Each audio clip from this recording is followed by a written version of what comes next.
Damu count down. 3, 2, 1. In the wa. That's on you guys. Anyway.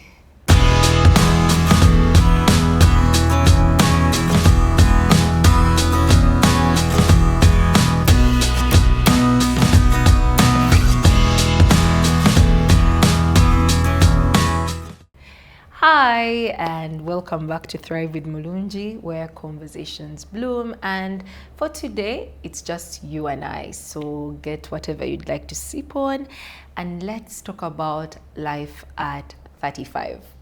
Your girl recently turned 35, and I don't know, there's just something about birthdays for me where I don't know, it just feels like you're opening a new page to a pick fair book, since I'm old enough to make that reference. It's very new. What was the other one? Esquire? Alan? Esquire?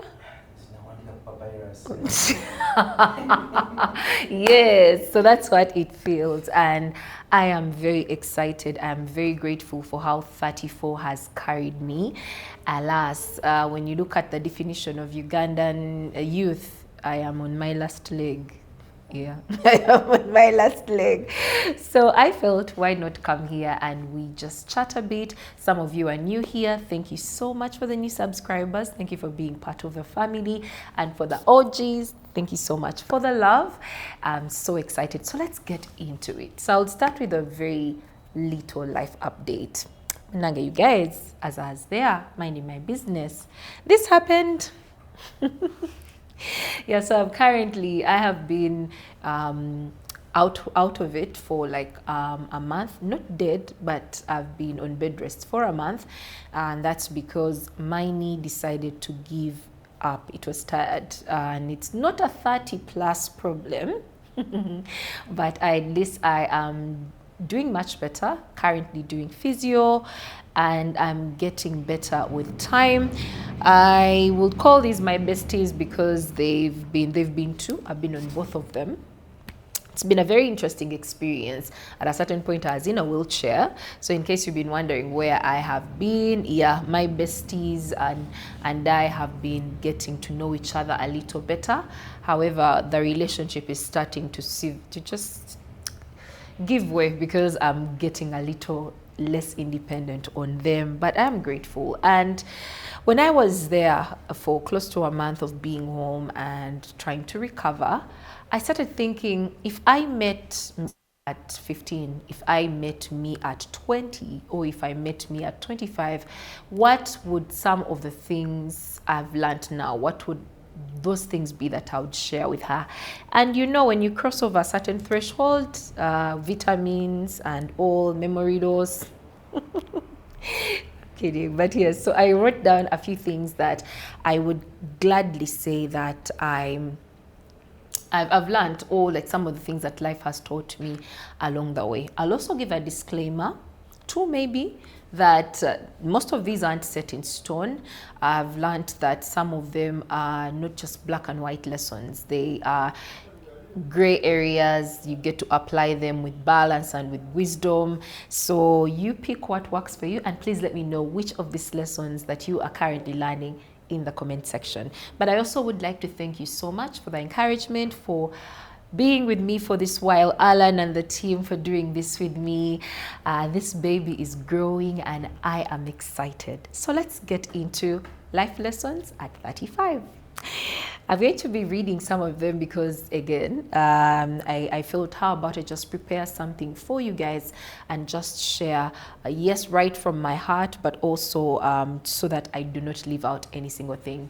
I want to first call the firstborns to the front. Just come here.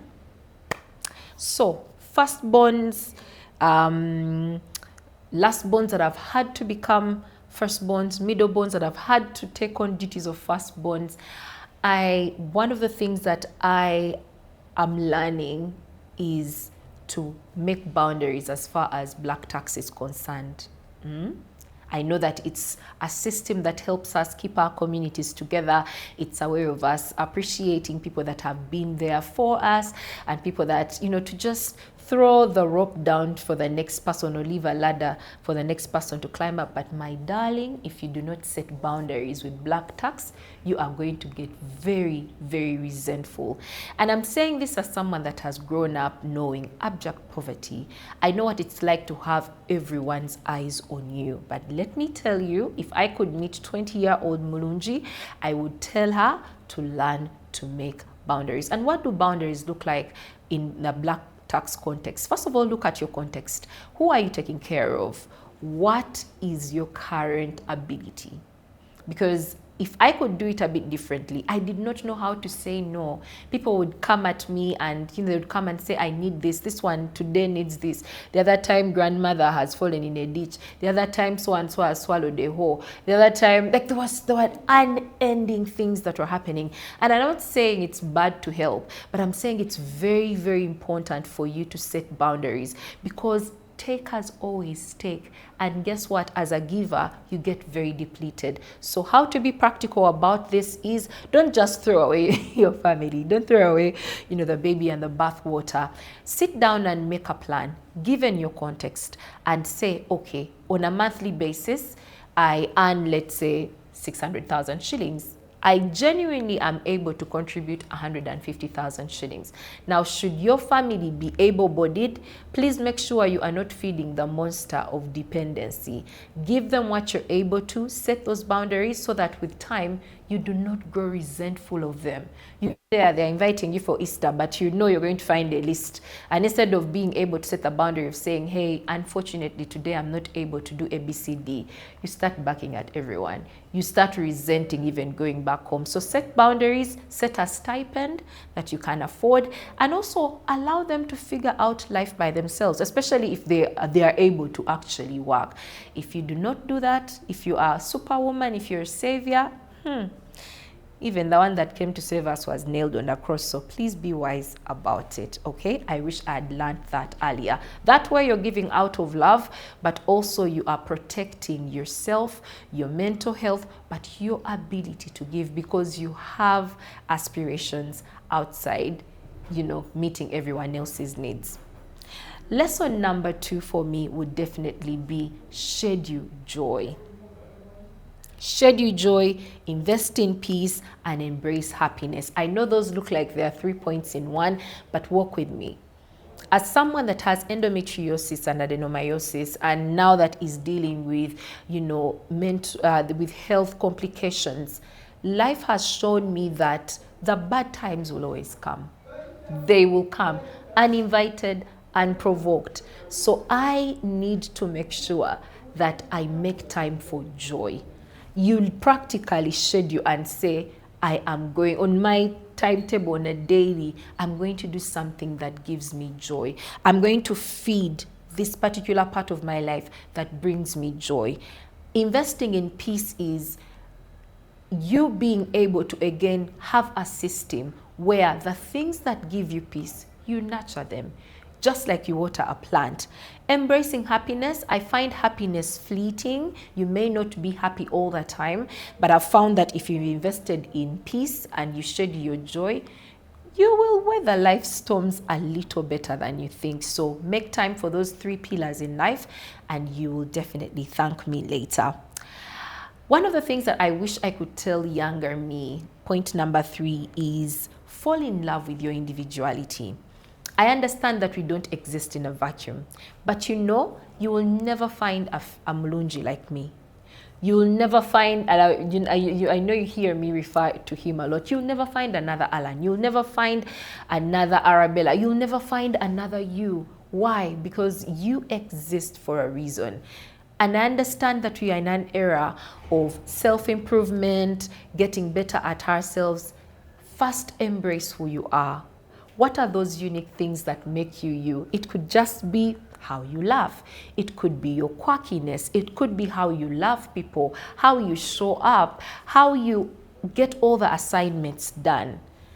Get to know who you are, embrace your individuality, and embrace the flaws too. Guys, I grew up as the child that no one had to worry about. And you know what that did for me? I kept on fearing to even make mistakes. We are not perfect. Heck, I am not. But embrace the things that you struggle with, the bad habits, the ones that you can change, the ones that you cannot change about yourself. All of that is part of your individuality. Fall in love with them and make peace with their existence. And you'll find that you will become less critical of yourself. I honestly wish someone had told me that, to fall in love with the things that make me me. Did you know that you would miss out on Thrive with Mulungi because I thought I talk with my hands, who will watch me? But there is you who probably does mimic how I do the things that I do. So there is only one you, there's only one life for you to live.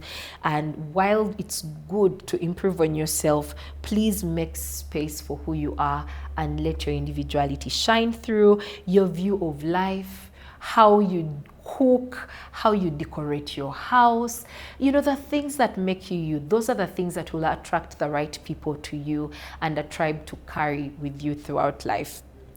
Lesson number 4. It is okay to be misunderstood.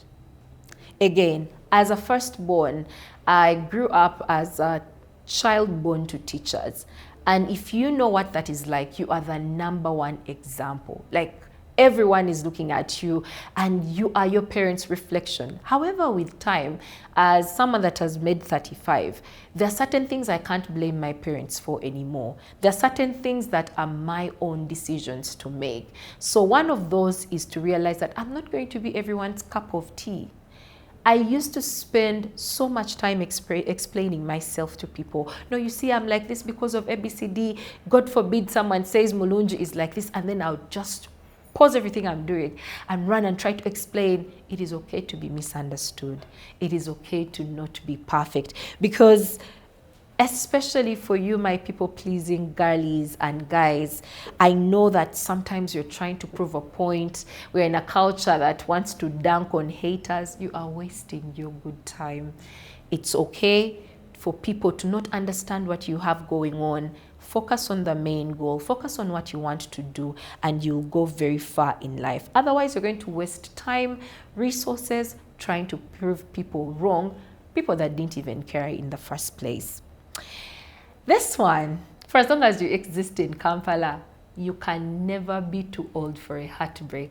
Guys, whatever Burna Boy was on when he sang last, now everybody go chop breakfast. He should have said that sometimes heartbreak comes in a full course meal. I know that sometimes as you grow older, there are people who desire marriage, there are people who desire all these other things. You can never run away from heartbreak. You are never too old for heartbreak. But why is this important for me is one of the things that some of us hold on to so much, to connections that are fizzling out. We hold on to people that are not good for us because we do not want to go through another heartbreak. We do not own people. We cannot determine what the next person is going to be. So I encourage you, if you're watching this and you're going through a really crazy time, I encourage you to grieve it, take a break, and when people ask you to free them, let them go. Because you do not want to be the person that is forcing your love down someone's throat. If someone has had enough of you, it's okay to let them go. I wish I'd learned that earlier. But heartbreak is heartbreak, my guy. It will come at 35, it will come at 20, but you will go through with it. Grieve it properly. Log off social media if you may, because for some strange reason, the algorithm will have you seeing all quotes of heart. I don't know what it is. Maybe the guys in the room, that they've experienced it too. When you are going through heartbreak, even the TikToks will be. So go through with it in a healthy manner. Grieve it. Learn about yourself and then move on. Don't stay down for long. Do not stay in a space that's stagnant because you are scared of appearing like someone has broken your heart. It is what it is. You will be fine. You will be just fine. I wish I could go back to 20-year-old Mulungi and talk to them about compounding. This is now another lesson that life has taught me. What do I mean by compounding? The things that you work on, the things that you focus your energy on, the things you save, the money you put aside, the skill you learn, it accumulates over time. And this could be for saving, it could go for the things that you spend time on, it could be for the things you've decided to focus on. As far as saving is concerned, that 5,000 shillings that you're putting aside every week, if you do that every week and you are able to do that in a disciplined manner, by the time you are 35, that will be a huge amount of money. It will stop being 5,000 shillings and it may not be billions, but it will be money that you've set aside just for the sake of compounding. So please, do not wait till you have everything figured out. And you know, the beauty is nowadays, unlike back then, telecom companies are giving you an opportunity to invest. Telecom companies are giving you, even apps, saving apps, are giving you an opportunity to be able to put money aside. That 10,000 shillings that you are saving on a monthly basis, if you do that for a year, it will no longer be 10,000 shillings. Please don't test my maths. I'm not about to calculate, but if you do the maths, you realize that where you put your effort, it compounds. So please make sure that you save. Learn how to budget for your money, learn how to budget for your time, learn how to invest very early. It could be a circle, it could be a friend saving group. There are so many opportunities for us to set money aside. I mean, unit trusts are here where you can save 50,000 shillings or 100,000 shillings per month. For those of us that are able to, do not let your 20s go by without you having compounded on something. And if you apply the same principle, before you know it, by the time you are 30, you will be way better than where you started.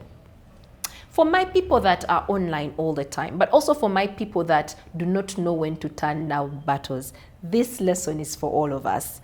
Know which invitations to turn down. Now, I am a chronically online person, and there was a part of my life where I thought it was my responsibility to put people in their place, where I felt like it was my responsibility to battle with that troll till kingdom come. But as I've grown in time, I've realized that I need to know which invitation to turn down. You do not have to show up for every fight that you're called for. You do not have to show up for every gossip session. You don't have to show up for things that do not add on to where you want to go. Is it office politics? Is it online squabbles? Is it time wastage? You do not have to say yes to every invitation. Be wise with your time, be wise with your energy, be wise with the resources that you have. And let me tell you, you will be glad you listened. Invest in friendships and relationships. If you follow me on social media, you do know that I always am gushing about my friendships. I'm always gushing about the relationships that I have built. And by relationships, I actually don't just mean romantic relationships. I'll give you a scenario. As I have been home very unwell, I did not know that the people that do for me my casual work, people that, my cleaning lady, my border guy, my Uber guy, I did not know that I'd made such an impact. When they realize that I've been unwell, they've been swinging into action to just come and help whenever. Now, I'm not saying help people because you want something in return, but invest. Make an investment. You'll be so shocked at one point in life where life will lead you, and that relationship that you nurtured, that person you spoke to politely, that person you stopped and helped, I don't know, the universe just has a way of rewarding you. For friendships, I know that adult friendships can be very hard.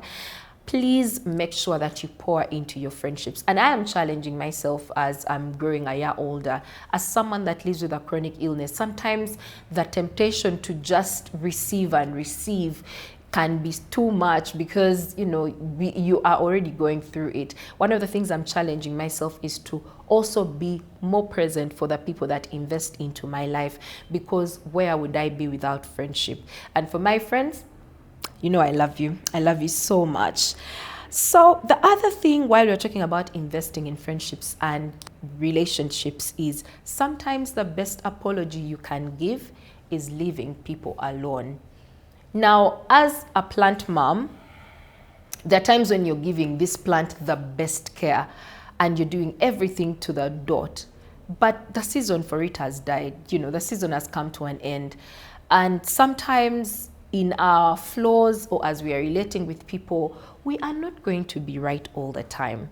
So while it's good for you to apologize, while it's good for you to try and make amends, sometimes the best apology is to just let people be. You see how we sing about boundaries? Oh, I'm going to cut you off. Sometimes, yeah, when the tables turn and the person is implementing their boundaries, you need to honor them. So yes, apologize where need be, try to make amends where need be, but should people want to be left alone because of the harm that you did to them, please do that and walk away. I wish I had learned that earlier, because sometimes while you're trying to make things better, you actually are making them worse. So usually no one tells you about the loneliness of in between. I know that most of us have all these grand plans. You want to be married at a certain point. You want to have a car. I'm referring to those because those are things that we are told, at 35 you should have A, B, C, D. But the silence as you are writing those application letters, as all your friends look like they're driving their latest cars, they're walking into their houses, their dream jobs, that in between where you are waiting, you've done everything you've been told to do and nothing seems to work. I want to tell you that it is very real and you are not sick. There's nothing wrong with you. It is very, very painful to sit there and you've sowed all these seeds and you water them and you do everything in your power and nothing is coming to fruition. One of the things that is helping me with that is to leave things that are out of my control. Now that's one of the really hard lessons, because what do you mean? I've applied and I'm not even getting a rejection email, because these people don't see that need to even tell me why they've rejected me. I need to tell you that your feelings are valid, but that does not determine your worth. Keep doing your thing, keep knocking on doors, and one of these days life will align and things will get better. However, for you that is in the mix, in between there, I want you to know that you are seen, you are heard, and you will get out of it. One of these days, you'll be in my comments telling me, by the Mulungi, here is offertory. Kidding. One of the other things that, as someone that holds on to people, as someone that struggles with change, I've had to learn, and I am still learning, is there is always better out there. When you look at the people we first fell in love with in like primary, our first crushes, they were the most beautiful people in the world. We could not live without them. But for some of us, we are here, even after telling people, I can't live, I can't breathe without you. Years have gone, we are still breathing, we are eating, we are living. There is always better out there. If one door closes when rejection hits, grieve it, but do not stay there for long, because there is always better. There is a saying that I think I saw on Twitter, that we've not met all the people that are going to love us yet. And what that means is life has so much more to offer sometimes. So when something has not gone your way, when something has turned sour, do not sit by the pot side and start crying over spilt milk, because guess what? It has spilled. It's gone, but there is still a chance for tomorrow. And I know it's very cliche, but for me nowadays, for as long as I can wake up and I'm breathing, I know that something better will come. And not to promote toxic positivity, because I know that life can hand you cards. But I need you to remember that when one door closes, sometimes before you know it, the best thing has come out of whatever situation that is. So make sure that you are not holding your space, you're not hoarding things, you're holding on to things that their time has passed. Make space for new things to come into your life and you'll be very grateful. Like sometimes you even look back and you're like, wait, I didn't think it could get any better. Alas, it actually does. I also want to remind you to befriend your body and listen to it. Now, if you watch Thrive with Mulungi, you know that we have a segment on living with endo. And one of the things that teaches you about listening to yourself and listening to your body is when you walk into that doctor's office and they're asking you about symptoms and you cannot even tell one from the other. Listening to your body is a very, very good thing. And unfortunately, we are not taught this. We usually learn it as time goes.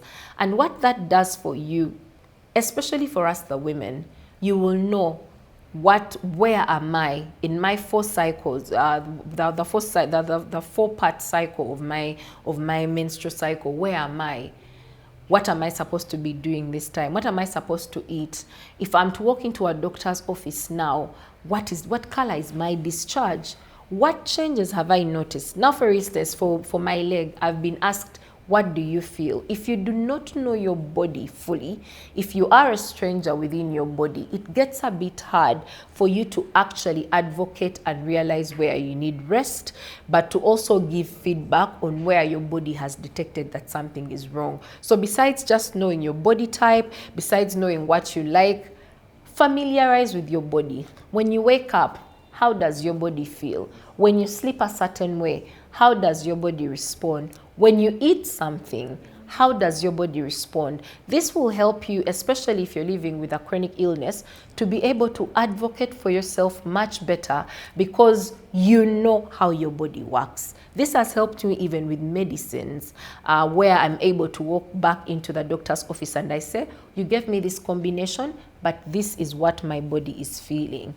I know that for most times, especially as women, our bodies, we are groomed for our bodies to belong to the community, the future husband, the what, but it's very important for you to know your body. It helps you know when to stop, when to rest, when to pause, when to start over, but also for you to treat it like the treasure that it is, because I can't imagine us being able to carry ourselves around without our body. So please listen to your body, and be able to know what that means. The anxiety that is probably trying to save you from something, or that is just an expression of an unfamiliar ground. If you know what these emotions feel, what they mean, how they interpret and how they manifest, you will advocate for yourself a bit better.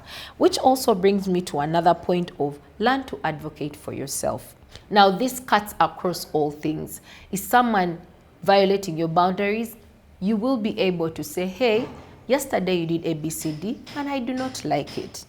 Would it be a boss that is being wishy-washy? Then you will know that I'm going to document everything on email so that this boss, we're not going to go a back and forth.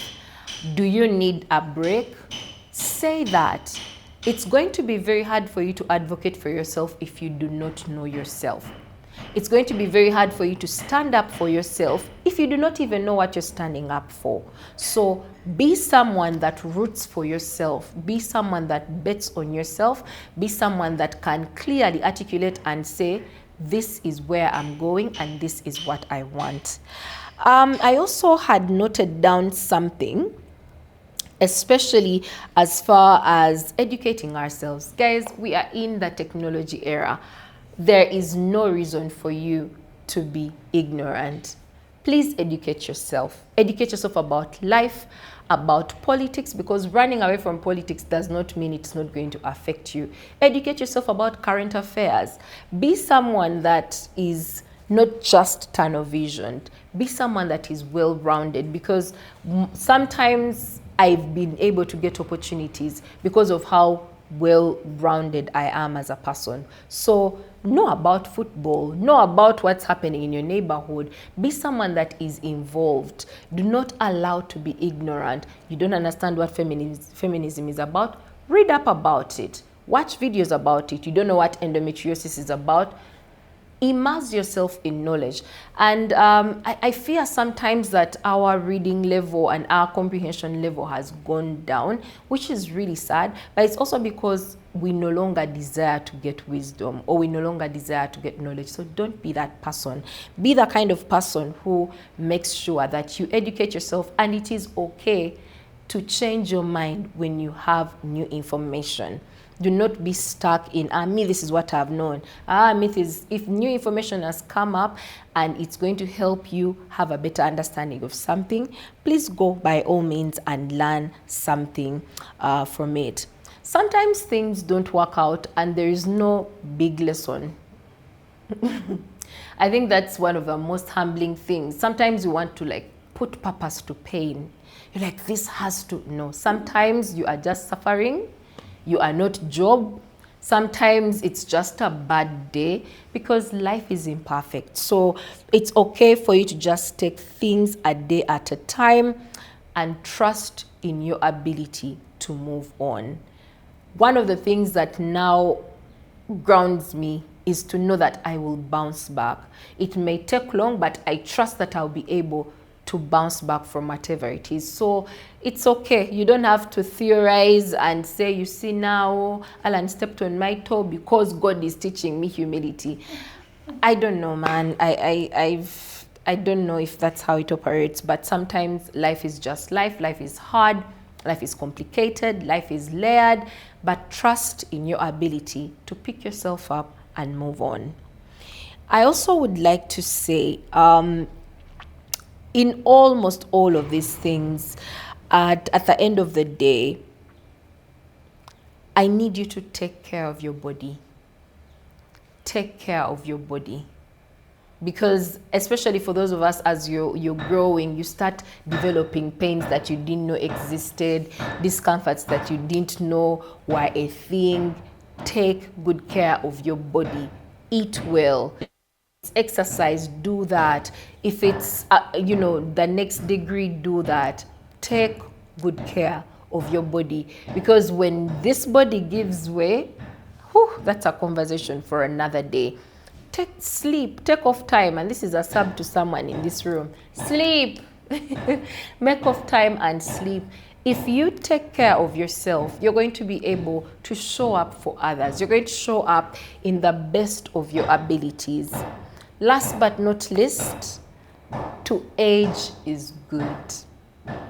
It is okay to age. Oftentimes when I tell people, oh, I've turned this age, oh, I've turned 35, you'll see the whole, you don't look 35. 35 does not have a look. We all wear age differently. There is beauty in growing old. And I know that we are in an environment where we are sold Botox. We are sold all these things to fight age. It will come. That cellulite is a sign of growth. Those stretch marks, a sign that you are a human being. Those cheeks that are probably full, they no longer are as tight as they used to. It's because you wear your age with pride. So please, and I know, there's all these options. Learn to embrace age. It's okay to be 35. It's okay to be 20. Heck, it's okay to be 60.